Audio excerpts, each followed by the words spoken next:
somebody let Carrie in charge and she's over there just pushing buttons. Then I don't even know what they go to. I'm just like, let's hope it works. I'm not sure. Hi, welcome to History of a Haunting. Hi. Nobody what? Hi, Carrie. Hi. I'm like, don't give her the nuclear codes. She's out of control. Nope, it's bad. It's bad. Yeah, not good. Yeah. So, hello. Welcome to your Monday morning snack size episode. Yay! Woohoo!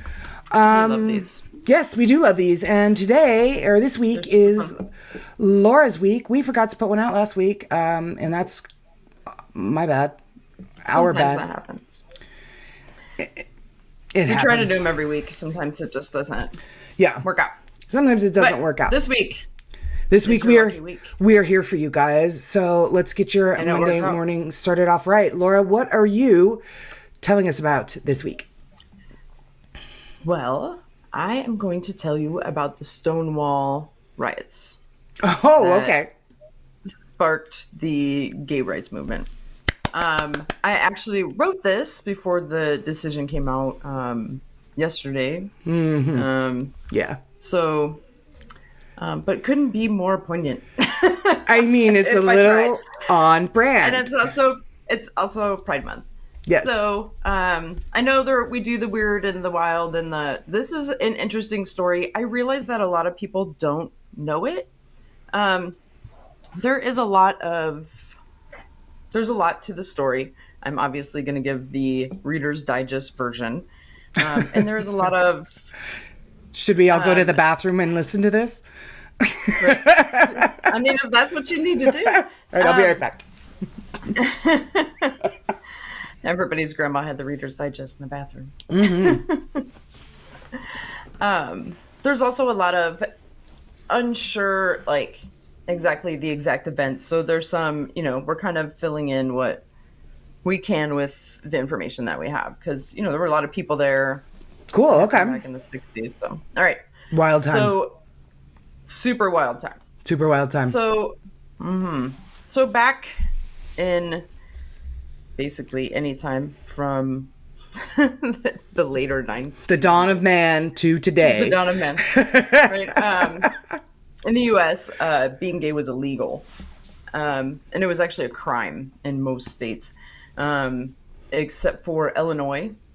And it could even result in life in prison just for being gay. So different states had varying degrees of punishment. In California, for example, men found to have had sex with other men were given electrical and pharmacological shock therapy, castrated, and lobotomized. So, all of those, or one of them, or a combination? Whatever worked, I guess. Yeah.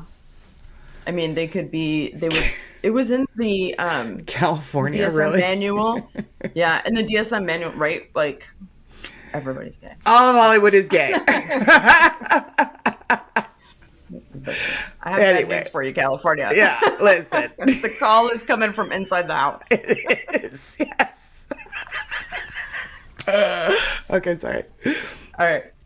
So by 1961, anti-gay laws in the U.S. were harsher on homosexuals than those in Cuba, Russia, or East Germany. Fuck me. Holy shit. Right. And those were all objects of American criticism for how they treated their people. Right, of course. Okay. So being gender nonconforming in New York City was actually illegal, too, at this time. So what they had done is they pulled out an old anti-labor regulation that allowed police to arrest people who wore fewer than 3 articles of clothing appropriate to their sex. Oh my so God. That was often a pretense to lock up, men, women, and gender nonconforming people. Sure. Yeah, I mean, they would just make basically almost makeup laws. I mean, kind of, yeah. Like, don't wear suspenders and no galas because that's illegal, right. kind of thing. Yes. Exactly. So, bars pretty much anywhere, and especially, in New York, weren't really allowed to serve LGBT patrons at the risk of getting shut down. Sure. Gay people were considered lewd and dissolute. So their very presence could basically make any bar considered disorderly just by being in there drinking, not doing anything, and therefore like a target of the police and the liquor board and stuff like that. So Some of my best friends are lewd and dissolute. I mean, I prefer those people over any others. those are my peeps. They're the best. Why would you want to go to a bar where people are not lewd and dirty? I mean, manners is so passe. Right? For real. So luckily we have the mafia, who came in to exploit the LGBT patrons, and they paid off the police for the privilege to do so. In 1966, one Tony Loria, a young mafioso nicknamed Fat Tony, of course, I mean, seriously, Right. bought the Stonewall specifically for that purpose. So he turned it into a gay bar, and he paid the police about $1,200 a month to let him keep it open. Wow. Yeah, today that's about $9,500 a month. I was just going to ask, did you find out what it is today? Yeah, well, that was $2019. So. Oh, okay. Okay, still. Yeah. Yeah. So probably 12,000 Stonewall today. Inn, Gotcha. yeah.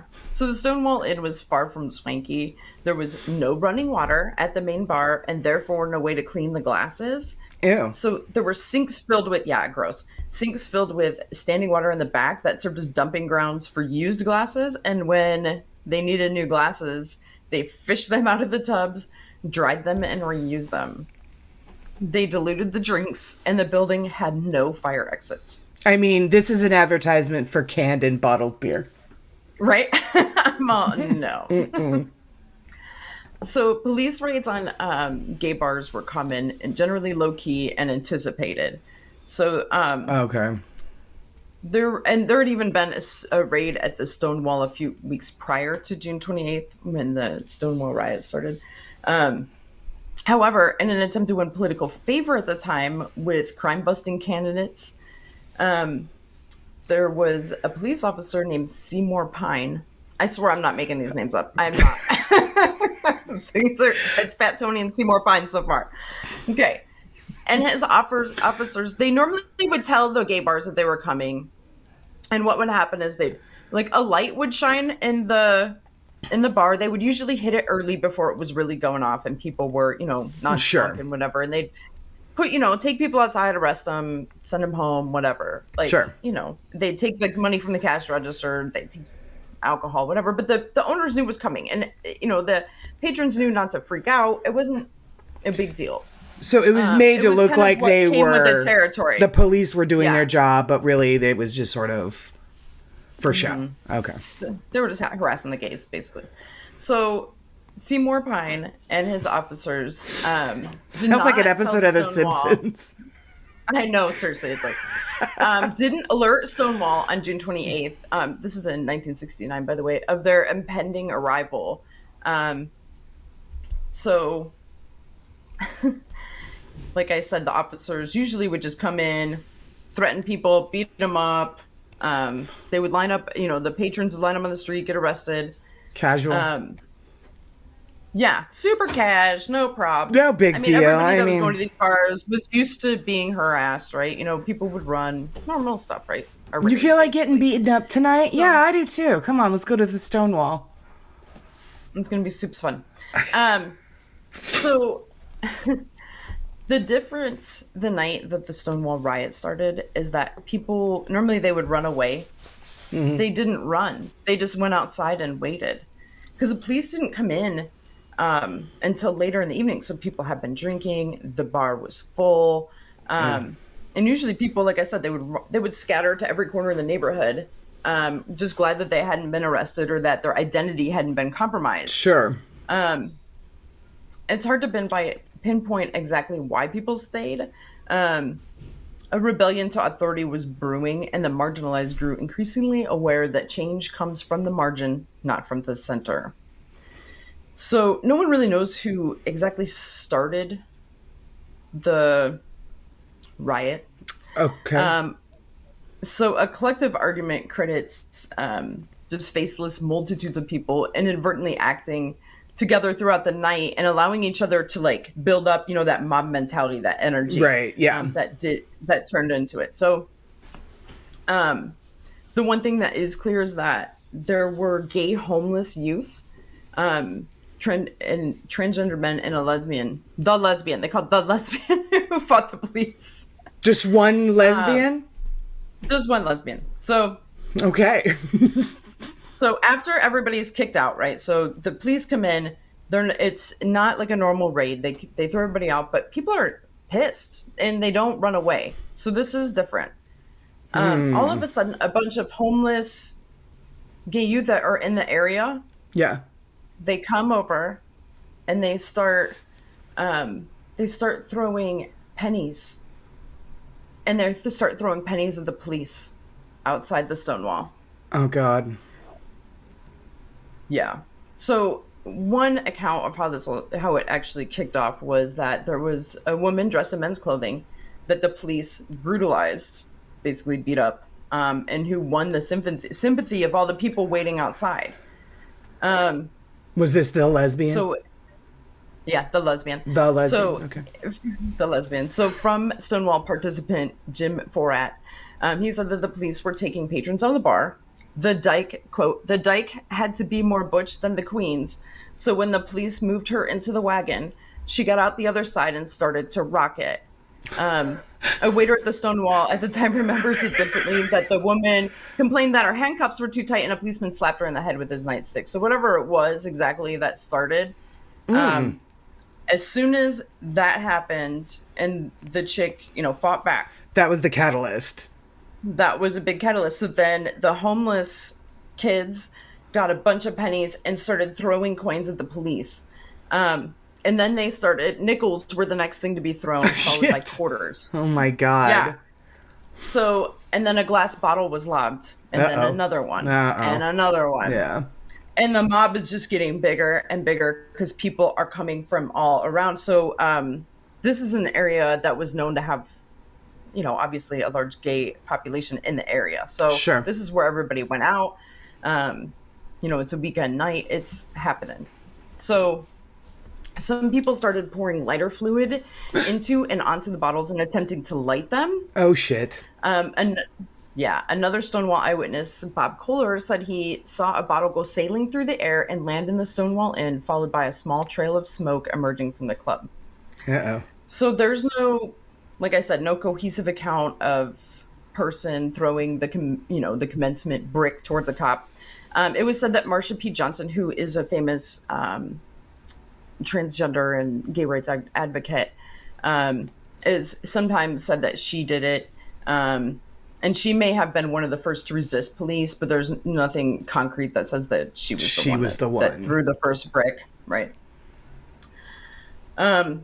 So we have for the pennies being thrown, bottles being thrown, but basically a general assault began against the Stonewall in itself because the police ran back into the gay bar and barricaded themselves inside it because they were scared of all the people who were getting pissed outside, started throwing stuff at them. So the crowd started using anything and everything it could. Garbage cans, pieces of glass, fire, bricks, cobblestones, and they even improvised a battering ram to try to get back into the bar. Oh my God. The lesbian who set the crowd afire with her physical courage was, from all available evidence, non-gender conforming and very possibly transgender. Importantly, like a common theme links those who resisted first and fought the hardest, and that is gender transgression. So there were drag queens spread throughout, but it was again the gay street youths who linked their arms around one another and kicked Rockette style, singing their old reprise with a topical word replaced. We are the Stonewall girls. We wear our hair in curls. We wear no underwear. We show our pubic hairs. So you can see how crazy this is getting. So, you have a big crowd out in the middle of the street. They're throwing stuff. The cops run back inside. They're trying to bust back in. You have, people linking arms, singing this song over and over again. Just mayhem. Yes. So. Oh my God. Just crazy. So, right. So that, a lot of people say was the jump start for the gay rights movement. Cool. But there was a gay rights movement before this. It just seems like that was its coming of age. Okay. So the Stonewall Riots spanned 6 days, beginning around 1 a.m., like I said, the morning of Saturday, June 28th, 6 1969. days. So it continued because once people started fighting back, and they had to get like the SWAT to come rescue those cops, by the way. People didn't stop fighting back. Yeah. So Good. it was just like the whole village was just aflame with Yeah. pissed off people who weren't taking shit from the cops anymore. Yeah. So over the whole 6 days, though, the police only made 21 arrests. So it wasn't a lot. Yeah. Um, I mean, so Stonewall was a pivotal point. The demonstrations preceding it for gay rights often were like just about 12 people, all buttoned up and Sure. pursed lips, not, trying to seem very normal. Right. Right.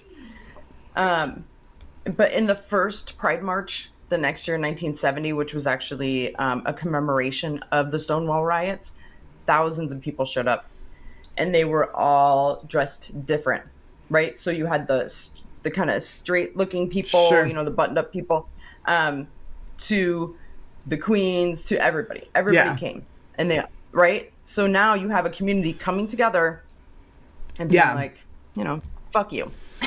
Yeah. So the energy of Stonewall allowed the movement to go places it hadn't been able to go before. And it wouldn't have been able to go anywhere without the 2 decades that preceded it of political and grassroots organizations. But everybody threw the first brick, even and especially if it didn't really happen, if there wasn't like just one first brick thrown. Right. For people to organize politically based on their oppression due to their sexual orientation or gender identity was almost unprecedented. Roxane Gay wrote, "Those who did risked their livelihoods, families, safety, and freedom." Yeah. So in 2016, President Barack Obama designated Greenwich Village as Christopher Park, an LGBT favorite park across the street from Stonewall, the first ever LGBT national monument dedicated to the Stonewall riots. That's so cool. Is the Stonewall still like open and operating, or what happened to it? So yes, now it's super swanky. So it's still called the Stonewall Inn. They have running water and bathrooms and everything now. Thank God. It's very fancy. Oh, good. But yeah, it's a big it's obviously a monument to Right. how far we've come, and a lot of people. It still functions as a gay bar, so a lot of people go there just to go, and it also is a place to go check out and see and be Historical there. place. Yeah. Yeah, go check it out. So let me give you my sources because I forgot. So it's dailybeast.com. Sorry. They were at the top of the page. Right? You're not wrong. We could hear you scrolling your little mouth. I know, that's why I'm laughing, because I'm laughing at myself because I'm stupid. And the Advocate. Thank you. Yay. That's it? All that scrolling for 2 sources? Okay, great. Yes. Great. So, do Fat Tony and Seymour Butts still own it, or? Seymour Butts. Seymour Pines.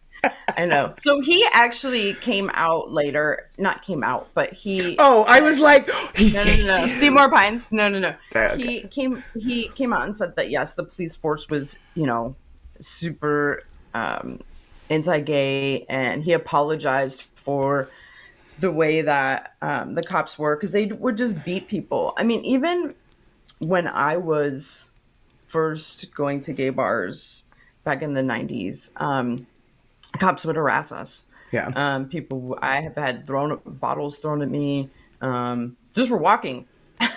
Like, cops would pull us over, harass us, whatever, like anything. Yeah. They'd just sit outside the clubs and wait for anything to happen. They were just waiting. So they'd harass people before you even got in.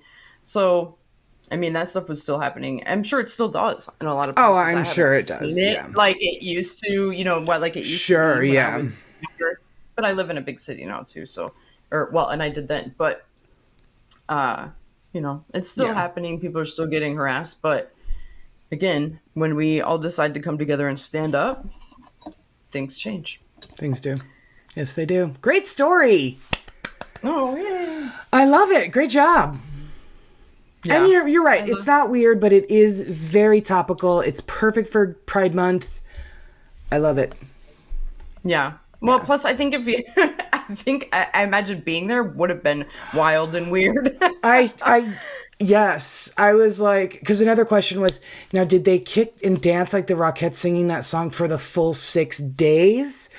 Or did new people come in? It definitely happened more than once. And I love that they just started taking change and chucking it at the cops. Right. And, because that shit hurts. Being pelted with coins? They weren't in riot gear or anything. They never had to be before. Nobody ever fought back. Yeah. So, that is insane. All of a sudden, they had to think twice. Yeah. Before they started busting up people. In their change-proof vests. Right? Someone brings out a coin purse and they're like, fuck! Those subway tokens, goddammit. Shit! Get a card! Who takes change anymore? There's a shortage, don't you remember? That's funny. Now we know where it all went. Now we know where it all went, yes. All right, great job. Love it. Thank you. Awesome. Thanks. Yeah. I come up next week and Laura's really knocking the stories out of the park with her uplifting and hopeful stories. And then I come around behind her and I'm like, well, that's enough of that happiness. I've got some bullshit to tell you. Actually, my story is actually more on the weird side than well, you'll just see next week. Yeah. My next one's a weird thing that happened in history that's kind of strange. Okay. Yeah. So we'll get off the happiness. We'll stop with all that. Yeah. I mean, 4th of July. Yeah. June Pride Month's coming to an end. Juneteenth, where, all of the uplifting, happy stories are done. Yeah, we're back to the dark Handmaid's Tale times. Horror. Yeah, we are. Yeah. The horror and the terror and that's it. Do you want to mention, guys, because I'm not going to stop mentioning it until we actually go there, but History of a Haunting will be at SpiritCon in St. Augustine, Florida next May with Karen Tatro, Dustin Perry, and Andrea Perrin. We are going to be doing the paranormal investigation with them of the St. Augustine Lighthouse. That is on Saturday night. They're also going to be investigating the Jimenez Facio house on Friday night. And then plus all of the amazing fun of the convention themselves. So come on out and see us. Maybe come out and investigate the St. Augustine Lighthouse with us, Karen, Dustin, and Andrea. And that is all I have. Hope you guys have a wonderful, wonderful week. We have a brand new episode, regular episode dropping on Saturday. And that's all I got. Laura, what do you got? That's it. You guys have a great week. Fight the man. Fight the man. And as always, and more important than ever, guys, stay safe out there because you never know who or what is taking away your rights and listening to you. Listening. Or not listening to you. Not listening. Yeah, because you never know who or what is not listening to you. Bye, guys. Bye.